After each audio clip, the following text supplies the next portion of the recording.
I'm sorry, it's just as you see. I didn't mean for this to happen.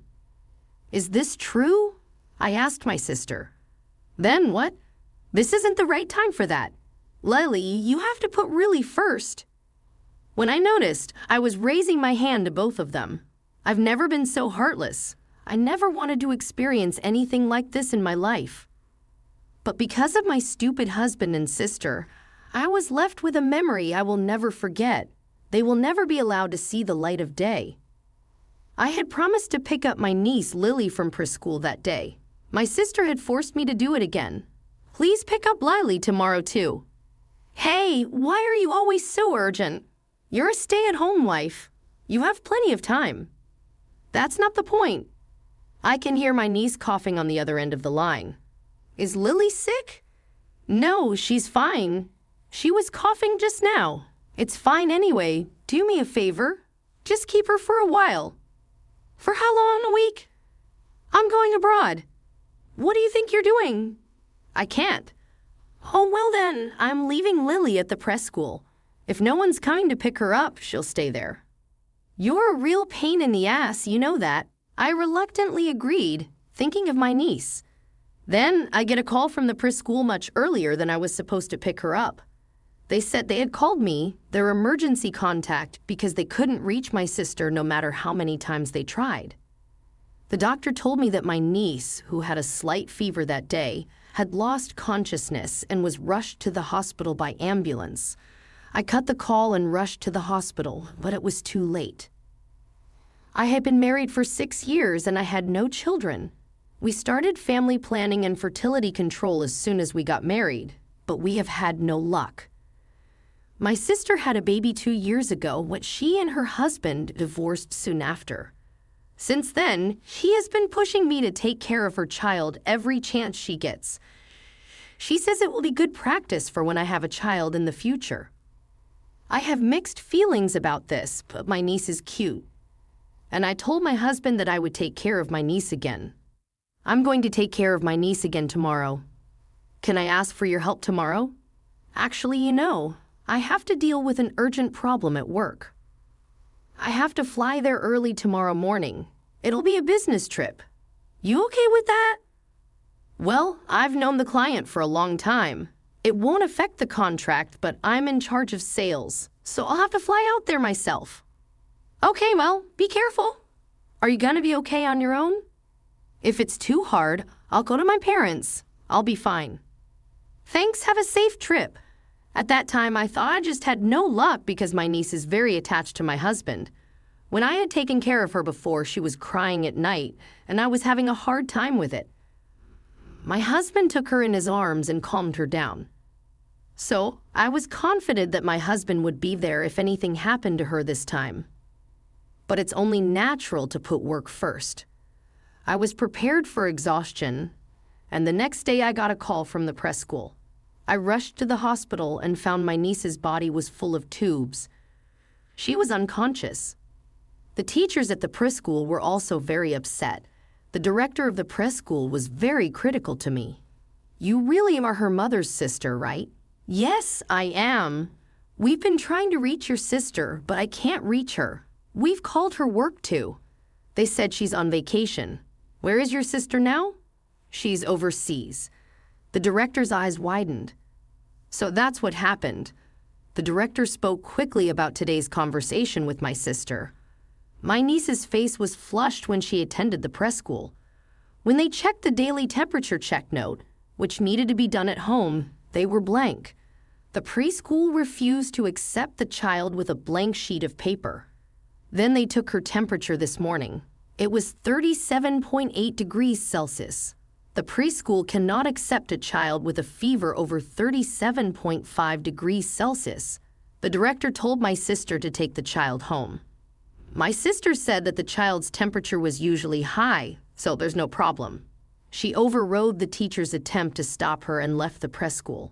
After that, they tried to contact her several times, but when they couldn't reach her, they called our parents. Parents are working. They're not home during the day. In addition, the only emergency contact information listed was her parents. Teachers were stumped. They found an old emergency contact number that was submitted a year ago, and they had called me. This should never have happened. The director's voice was quiet and trembling. Because she's in the hospital, there were even a few tears in her eyes. I am so sorry. I'll contact my sister. I apologized to the director and the chaperone and sent them back to the school. Try to contact my sister right away.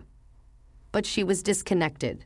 Called her dozens of times, hundreds of times, but she never picked up the phone. Meanwhile, my parents, whom I called, rushed to the hospital. It's okay, Lily's gonna be okay.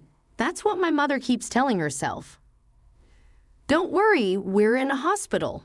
But the treatment didn't help, and her symptoms only got worse. All the while, I kept calling my sister, but I couldn't get through. 2 days later, the little life was lost without recovery, a child of only 2 years old who died without the warmth of a mother's touch. How could such a heartless thing be? I could not stop my tears as I touched her cold little body. Why didn't I ask my sister where she was traveling? Why didn't I stop her from going? I couldn't help but blame myself. It's not your fault. My mother speaks softly to me as I break down in tears, but even she has tears streaming down her face. I tried repeatedly to contact my husband to let him know what had happened, but I couldn't reach him either. Time flies even when you're in the depths of despair. In the end, I held a funeral for my niece without any contact with my sister. This was the day she told me she was coming back from her trip. I was ready to pick up the call as soon as I heard from her. I unceremoniously brought my phone to the funeral, and while the monks were chanting sutra, my phone trembled. Oh, hello. Thank you for taking care of Lily. I just arrived at the airport. I'm on my way home now. What would you like for a souvenir? You? What? I can't hear you. You. What are you doing? The chanting stopped at the sound of my voice. Huh? What are you mad about? You took a child's life. Huh, Lily, she died. Do you have any idea how lonely she was? Oh no, it's not funny, right? It's not funny. None of us are laughing.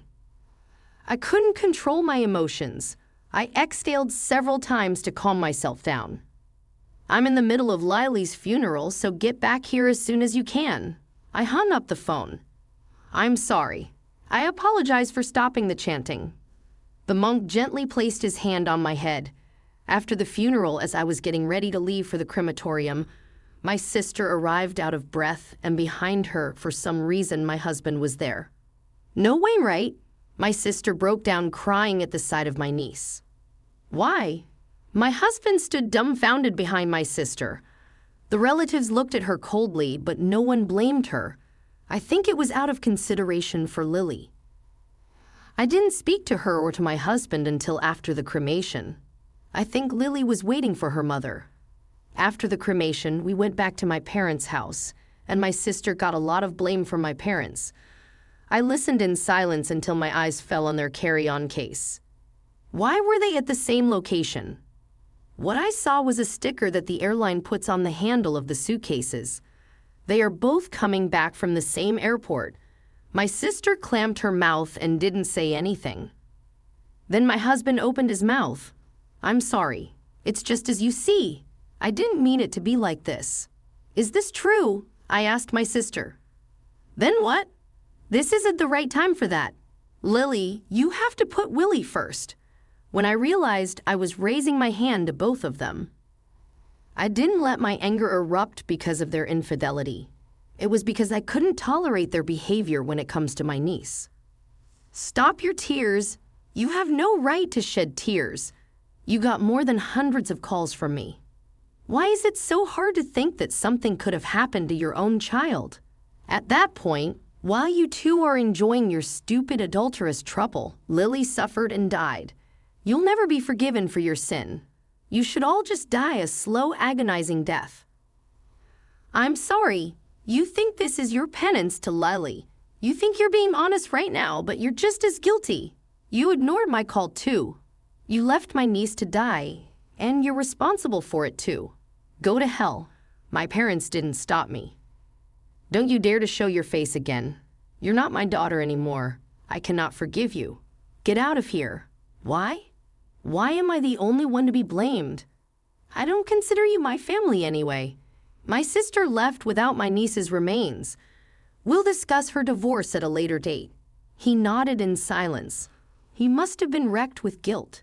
He gave me everything over a shared asset, and the alimony was paid in full. We divorced after that. You think this is atonement for your sins? You are full. You never get rid of your sins. And my sister and my husband will serve prison time. The director accused them of child abuse. My sister argued her case with a court-appointed attorney, but no one was on her side. My parents and I were put in court, but we told only the truth. As a result, my sister received a 5-year sentence. My husband's case was quickly settled. He knew that my niece had been left in press school with a slight fever, and he got 2 years in prison. 5 years and 2 years. How can a person's life be compensated with only 7 years? I feel so empty. These two will never be allowed to see the light of day. 6 years have passed since then. I remarried and gave birth to my child. I will never forget my niece, but it's my child who has healed my wounds. I want to be a mother who is always there for my child. They say Sid never goes away, so they will carry it with them for the rest of their lives. They deserve it. No, it's still not enough. Human life is precious.